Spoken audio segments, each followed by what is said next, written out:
ఎర్రచందనం అత్యధికంగా పర్మిషన్లు తెచ్చుకొని లీగల్గా సంపాదించింది నేనే అని. Is a real licence Pushpa. భారతదేశంలో ఎక్కడ లేదు. నాకు మామూలు కర్రాది స్మగ్లింగ్ అయిన మెటీరియల్ ప్రభుత్వం పట్టుకొని హిందూ మతాన్ని పోలరైజ్ చేస్తూ బీజేపీ వాళ్ళని బీటీంగా ఉపయోగించుకునే ఈ మత రాజకీయాలు చేస్తుంది అనేది.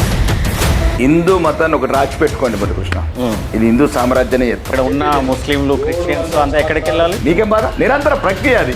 నేను అనేది ఏంటంటే ఇంకా ఒక్కటి చెప్తున్నాను, హిందుత్వం బరాబర్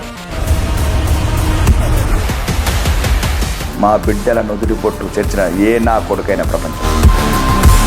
ఎక్కడైతే మీ హిందూ ముస్లింలు ఉన్నారో ఆ ముస్లిం ఓటు బ్యాంకును వ్యతిరేక ఓటు చీల్చడానికి వాళ్ళు ఖచ్చితంగా మీకు అండగా ఉండి పోటీ చేస్తున్నారు అనేక రాష్ట్రాలలో. వాళ్ళ సిద్ధాంతం వాళ్ళు ఒక్క సీటు 7 సీట్లు అయినరు. అందుకోసం హిందువులకు బహిరంగంగా చెప్తున్నాం కదా, మసీదులు లేని మసీదులు ఎట్లా కనబడుతున్నాయి, చర్చలు చర్చలు కనబడుతున్నాయి. కవిత రీసెంట్గా తన తండ్రి కేసీఆర్ను ఉద్దేశించి ఒక లేఖ రాసింది, చాలా అసంతృప్తితో, చాలా అంశాలతో. తెలంగాణ కొట్టిన గ్రహణం అది వదిలిపెట్టట్లేరు ఈ కుటుంబం. కవిత అంటే ఏంటి కదా, ఎవరి కవిత మామూలుగా హౌస్ వైఫ్. అదే మిచ్చుండి చాక్లెట్ ఇచ్చినట్టు తీసుకో బిడ్డ ఒకటని ఏదో. నాకు తెలిసి ఒక జడ్పీటీసీ కూడా గెలవలేదట.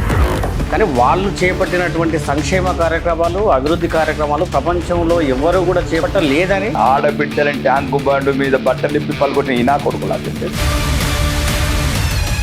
పోలీసు కావరం కండ కావరం ఉన్నదని కొడుకులారా మురిసిండ్రు కదరా. ఇప్పుడు బహిరంగం గుర్తించాం కొడుకులని. దేశంలో ఒక చరిత్ర ఉంటుంది కాదు.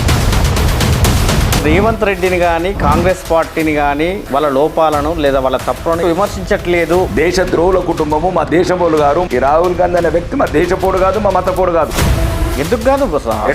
బ్రాహ్మణుడే కదా. ఎవరు చెప్పారు? రాజీవ్ గాంధీ కొడుకే కదా. ఇప్పుడు నేను మా నాన్న హిందూ, నేను హిందూ, మీ నాన్న హిందూ కదా, నువ్వు హిందూ, వాళ్ళ నాన్న హిందువా?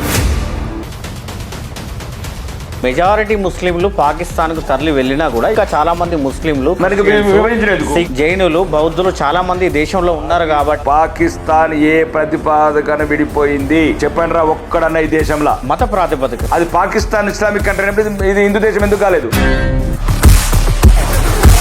అంటే ఇక్కడ ఉన్న మిగిలిన ముస్లింలను కూడా అక్కడికి తరలించాల్సిందనేదా మీ అభిప్రాయం? దేశం విభజన ఏదంటున్నాం మేము.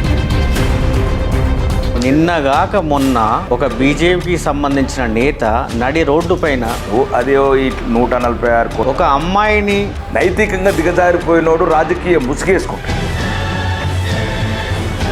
చాలా మంది పేదల గురించి, వాళ్ళ అభివృద్ధి గురించి, విద్య గురించి, వైద్యం గురించి ఎక్కడ బలంగా కృషి చేస్తున్నట్టు ఎక్కడ కనిపిస్తుంది? నరేంద్ర మోడీ గారు వచ్చిన తర్వాత 2014 నుంచి ఇప్పటి వరకు 25 కోట్ల మంది పేదవారిని బిలో పావర్టీ తీసుకెళ్ళి, ఇంకా 80 కోట్ల మంది రేషన్ కార్డ్స్.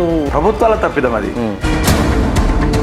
కాంగ్రెస్ ప్రభుత్వాలు, కాంగ్రెస్ పార్టీ ప్రధాన కారణం. దుబాయ్లో ఒక కార్మికుడిగా మొదలుపెట్టిన రాకేష్ రెడ్డి ఇలా కొన్ని 100,000 కోట్లకు అధిపతిగా మారి కీలకమైన నేతగా బీజేపీలో ఎదిగి ఎమ్మెల్యేగా ఎదిగి స్థాయిలో ఈ స్థానంలో ఉంటానని మీరు ఎప్పుడైనా అనుకున్నారా? కావాలనే కష్టం లేదు. సమాజం డబ్బుకే విలువిస్తుంది కాబట్టి.